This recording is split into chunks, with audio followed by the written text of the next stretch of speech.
আল্লাহর কসম করে বলছি, এই শহীদ আনাস, শহীদ আবু সাইদ মুগ্ধ, শহীদ আসহাবুল ইয়ামিন যদি রক্ত না দিত, কোশ্চিন কেন আপনার দেশে আসতে পারতেন না?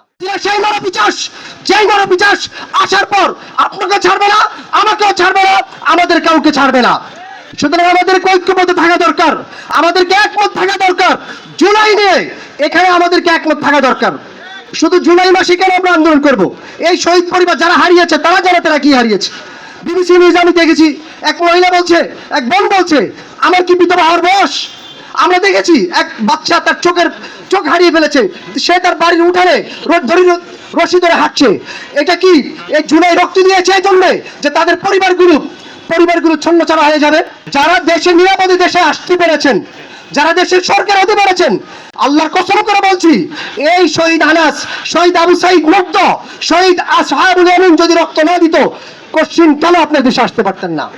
সুতরাং এই শহীদ পরিবার, এই আহত পরিবারের রক্তের দাম দেন, এদেরকে আপনারা মূল্যায়ন করেন। যদি মূল্যায়ন না করেন, দুদিন পরে হাসিনা আসার পর এরা কিন্তু আর রক্ত দিবে না। আল্লাহ সুবহানাহু ওয়া তাআলা এই কথাগুলো বুঝার, আমল করার আমাদের সবাইকে তৌফিক দান করুন।